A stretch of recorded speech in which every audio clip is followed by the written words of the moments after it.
पता नहीं इस खेत में अच्छी फसल कब आएगी। जितनी बार भी कोशिश कर लूं पर फसल सूख ही जाती है। अरे अब यही सोचते मत बैठिए, जाइए और उस पड़ोसी मोहन से बात कीजिए। उसके खेत से पानी का कोई प्रबंध होता है क्या? जाइए और देखिए।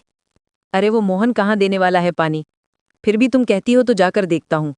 अभिषेक मोहन के खेत में जाता है। मोहन, फसल को पानी दे रहे हो? हाँ, धूप बढ़ गई है ना, इस समय खेत में 2 बार पानी देना जरूरी है। तुम्हारी बात भी सही है।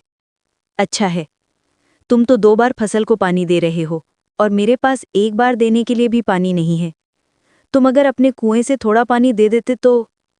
अरे मैं कैसे दे सकता हूँ? अभी मेरे कुएं में भी इतना पानी नहीं बचा है। मैं ही विचार कर रहा हूँ कि आगे अपने खेत के लिए पानी का प्रबंधन कैसे करूँ। अभिषेक अपने खेत में वापस आता है। उसने पानी के लिए मना कर दिया। जी, मुझे तो लगता है कि अब हमें अपने खेत में ही कुआं खोद लेना चाहिए। हमारे ही खेत में कुआं होगा तो हमें कभी पानी के लिए कोई दिक्कत नहीं होगी। हाँ, तुम कह तो ठीक रही हो, पर कुआं खोदने के लिए कितना धन लगता है, और इतना धन कहाँ है हमारे पास। हम तो 2 समय की रोटी भी जैसे तैसे खा पा रहे हैं। अब आप एक काम कीजिए, आप मुखिया से जाकर मिलिए, उनसे कुछ कर्जा ले लीजिए। अभिषेक मुखिया के पास आता है। राम राम सरकार। बोलो अभिषेक, क्या काम है? सरकार, थोड़ा कर्जा चाहिए था, खेत में कुआं बनवाना है। क्या? अब खेत में कुआं बनवाना है? तुम्हारा तो पिछला कर्जा भी तुमने नहीं चुकाया है अभी तक। हाँ सरकार, एक बार कुआं बनवा लूं, फिर फसल को पानी मिलता रहेगा और फसल अच्छी आएगी तो मैं आपका सारा कर्जा एक साथ उतार दूंगा। ठीक है, अगर ऐसी बात है तो दे देता हूं तुम्हें कर्जा। अभिषेक मुखिया से कर्जा लेता है और मजदूरों को बुलाकर कुआं बनाने के काम पर लग जाता है। 2 दिनों के बाद कुआं बनकर तैयार हो जाता है। शाम के समय कुएं का काम पूरा खत्म हो जाता है। अभिषेक और कांता देखते हैं कि कुआं पानी से पूरा भर गया है। अरे वाह, ये कुआं तो पानी से पूरा भरा हुआ है। देखिए, मैंने कहा था ना, अब देखिए हमारी फसल भी कैसे लहराने लगेगी। हाँ, हम कल सुबह खेत में पानी देने के लिए आते हैं। अभिषेक और कांता खुश होकर अपने घर चले आते हैं। दोनों इतने खुश होते हैं, उन्हें अब पानी की कोई चिंता नहीं होती। दोनों सो जाते हैं। अगली सुबह दोनों जल्दी उठकर अपने खेत में आते हैं। जैसे ही कुएं के पास आते हैं, वो देखते हैं कि कल जहां पानी से भरा हुआ कुआं था, आज उस जगह पर मिट्टी के सिवा और कुछ नहीं होता। अरे ये क्या, कुआं कहाँ गया? हाँ, मैं भी वही देख रही हूँ। कल पानी से भरा हुआ कुआं आज कहीं गायब हो गया। क्या हो रहा है ये? अरे इतनी मेहनत से वो कुआं हमने बनवाया था, कहाँ चला गया? जमीन निगल गई या आसमान खा गया हमारे कुएं को? वही तो, कुछ समझ में नहीं आ रहा है। वो कोई मनुष्य या प्राणी नहीं है कि ऐसे लुप्त हो जाए। अरे मैंने मुखिया से कर्जा लिया है, अब अगर कुआं ही नहीं होगा तो फसल कैसे आएगी, और फसल नहीं आएगी तो मुखिया का कर्जा कैसे चुकाऊंगा? अभिषेक हताश होकर बैठ जाता है। कांता भी हताश हो जाती है। दोनों को समझ नहीं आ रहा था कि आखिर उनका कुआं ऐसे लुप्त कहाँ हो सकता है। कुछ देर के बाद, सुनिए जी, मैं क्या कहती हूँ, आप महाराज से जाकर मिलिए। अरे महाराज के पास जाकर क्या करूंगा? महाराज के पास जाकर उन्हें बताइए कि किसी ने हमारे कुएं को चोरी कर लिया है। क्या? कुएं की चोरी हुई है? हाँ, अब हमने इतनी मेहनत और खर्चा करके कुआं बनवाया था और वो यहाँ नहीं है। इसका अर्थ यही है ना कि उसकी चोरी हुई है। आप जल्दी जाइए। अरे, कुआं चोरी हो गया है, ये सुनकर लोग मेरा मजाक उड़ाएंगे। पूरा गांव हंसेगा मुझ पर।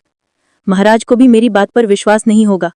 वो सब मैं नहीं जानती हूँ, अभी महाराज ही हमारी सहायता कर सकते हैं। कांता की बात सुनकर अभिषेक महाराज के राजसभा में आता है। महाराज की जय। बताओ क्या समस्या है तुम्हारी? महाराज, मेरा कुआं चोरी हो गया है। क्या चोरी हुआ है? और वो भी कुआं? ऐसा कैसा विचित्र कुआं है तुम्हारा जिसकी चोरी हो गई है? महाराज, मैं सच बोल रहा हूँ। 2 दिन मजदूर लगाकर मैंने अपने खेत में कुआं बनवाया था। कल रात पानी से भरा हुआ वो कुआं मेरे खेत में ही था, पर जब आज सुबह मैंने और मेरी पत्नी ने खेत में फसल को पानी देने के लिए डहे, तब कुआं वहां नहीं था। क्या बोल रहे हो तुम? मुझे तो विश्वास ही नहीं हो रहा है। कोई कुआं अपनी जगह से कैसे लुप्त हो सकता है? महामंत्री, आपने कभी इस विषय में कुछ सुना है कि कोई कुआं अचानक से लुप्त हो गया हो? नहीं महाराज, ऐसी विचित्र घटना तो मैंने जीवन में आज पहली बार सुनी है। ऐसा कभी हो ही नहीं सकता। ये व्यक्ति अवश्य झूठ बोल रहा है। ये राज्यसभा का समय व्यर्थ कर रहा है। अरे नहीं महाराज, मैं सच बोल रहा हूँ। मैं एक गरीब किसान हूँ।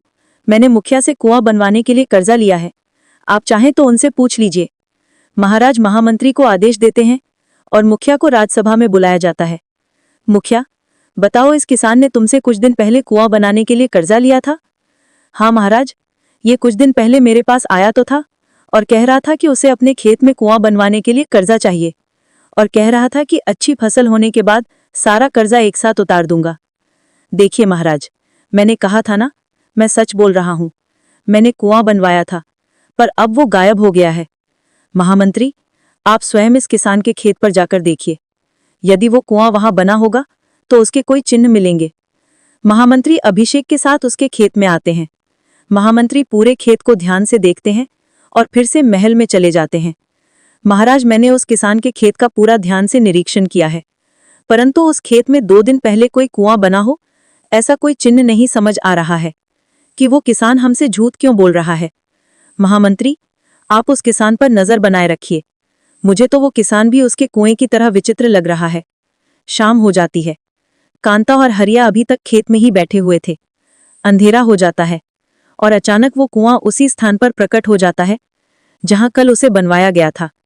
उस कुएं से पानी बहने लगता है। कांता और अभिषेक उस पानी से भरे हुए कुएं को देखकर आश्चर्य में पड़ जाते हैं। मेरा तो मेरी आंख पर विश्वास ही नहीं हो रहा है।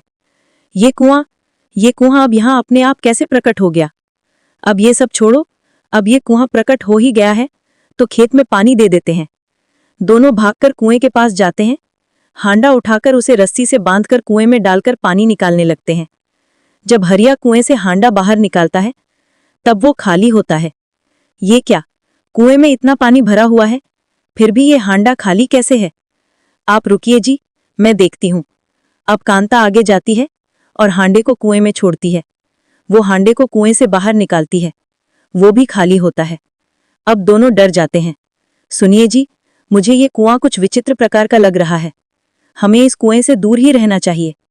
मुझे भी कुछ समझ में नहीं आ रहा है, ये सब क्या हो रहा है। चलो अभी हम घर चलते हैं, कल आकर सोचेंगे क्या करना है। कांता और अभिषेक घर आते हैं। अगले दिन दोनों डरते हुए खेत में जाते हैं। तब फिर वह कुआं वहां नहीं होता। अब तो दोनों के पैरों तले जमीन ही खिसक जाती है। कांता अभिषेक से कहती है, ये कुछ अजीब हो रहा है, हमें किसी ज्ञानी की सहायता लेनी चाहिए। दोनों वन में चले जाते हैं। वन में एक बहुत बड़े साधु के, जिन्हें भूत, भविष्य और वर्तमान के विषय में सब ज्ञान था। साधु बाबा, हमारा रक्षण कीजिए। क्या हुआ पुत्र? साधु बाबा, मेरे खेत में बनाया हुआ कुआं अचानक गायब हो जाता है। हाँ साधु बाबा, हमने बड़ी मेहनत से कुआं बनवाया था, पर सुबह जब हम खेत में जाते हैं तो वो कुआं अपने स्थान पर नहीं होता। बाबा जी, आप ही हमारी सहायता कर सकते हैं। आपको तो तीनों कालों का ज्ञान है। आप ही बताइए कि उस विचित्र कुएं का रहस्य क्या है। पुत्र, हमारे इस जन्म में जो भी अनुभव हमें आते हैं उसकी कड़ियां हमारे पिछले कई जन्मों से जुड़ी हुई हैं। तुम्हारे साथ ये जो विचित्र घटना घट रही है उसकी कड़ी भी तुम्हारे किसी पिछले जन्म से जुड़ी हुई है। आप क्या कह रहे हैं साधु बाबा? मेरी कुछ समझ में नहीं आ रहा है। पुत्र, तुम्हारे पिछले जन्म में तुम एक बहुत बड़े सेठ थे। उस समय तुम बहुत धनवान थे और तुम्हारे बड़े बड़े खेत थे, और उन्हीं खेतों में एक बड़ा सा कुआं भी था। कुआं इतना बड़ा था जो पूरे गांव की प्यास बुझा सकता था। उस कुएं का पानी कभी खत्म नहीं होता था। एक बार गांव में अकाल पड़ा था और एक दिन, सेठ जी, गांव में अकाल पड़ा है। आपके खेत के कुएं में इतना पानी है, अगर आप कहें तो मैं थोड़ा पानी अपने घर ले जाऊं। घर में बिल्कुल भी पानी नहीं है। पूरे गांव में मेरा ही कुआं है क्या जो तुम मेरे कुएं में पानी लेने आ गई? सेठ जी, गांव के सभी कुएं सूख गए हैं, किसी भी कुएं में पानी नहीं है। सभी गांव वाले प्यासे हैं। इसका मतलब है कि अगर मैंने तुम्हें पानी दे दिया तो एक एक करके पूरा गांव मेरे कुएं से पानी लेने आएगा। मैं नहीं दूंगा तुम्हें पानी, चले जाओ यहां से। लक्ष्मी काकी चली जाती है। उसे रास्ते में सुधा मिलती है। उसके हाथ में खाली हांडा था। क्या हुआ लक्ष्मी काकी, दे दिया सेठ ने पानी? अरे कहाँ, वो सेठ तो बड़ा ही दुष्ट है। हम सबकी जमीनें उसके पास गिरवी हैं। उसका ब्याज जीता है और हम पर ही रौब जमाता है। वो मुझे बोल रहा था कि जाओ कहीं और, किसी और गांव से पानी भर लो। क्या उसने ऐसा कहा? आपने उसे बताया नहीं कि सभी कुएं सूख चुके हैं? हाँ, मैंने उसे कितना कहा कि गांव में सिर्फ आपका ही कुआं ऐसा है जो पानी से भरा हुआ है। तो कहने लगा कि फिर एक एक करके पूरा गांव मेरे कुएं से पानी लेने आ जाएगा। उस दुष्ट के पास अभी पानी है, इसीलिए उसे बहुत घमंड आया है। पर अगर कभी ऐसा दिन आया कि उसे पानी के बिना तड़पना पड़े, तब उसे हमारी पीड़ा का अनुभव होगा। तुम सही कह रही हो सुधा, पर वो तो बात की बात है। अभी हम सब क्या करें? पानी का प्रबंधन कैसे करें? पूरे गांव में पानी के बिना लोगों की हालत खराब हो रही है। अरे मैंने तो सुना है कि कुछ लोग ये गांव छोड़कर कहीं और जाकर बसने का विचार कर रहे हैं। अब सबके पास दूसरा कोई रास्ता भी तो नहीं है। अगर पानी का प्रबंध नहीं हुआ तो हमें भी ये गांव छोड़कर जाना पड़ेगा। कब तक हम पानी की प्रतीक्षा में यहां रह सकते हैं? ऐसे ही कुछ और गांव वाले सेठ के पास आते हैं और पानी मांगते हैं, पर सेठ किसी को पानी नहीं देता। फिर सभी गांव वाले अपनी जान बचाने के लिए गांव छोड़कर पानी की तलाश में निकल जाते हैं। सभी अपने कपड़ों की पोटलियां लेकर वन के मार्ग से जा रहे होते हैं। पता नहीं इस खेत में अच्छी फसल कब आएगी। जितनी बार भी कोशिश कर लूं, पर फसल सूख ही जाती है। अरे अब यही सोचते मत बैठिए, जाइए और उस पड़ोसी मोहन से बात कीजिए। उसके खेत से पानी का कोई प्रबंध होता है क्या? जाइए और देखिए। अरे वो मोहन कहाँ देने वाला है पानी, फिर भी तुम कहते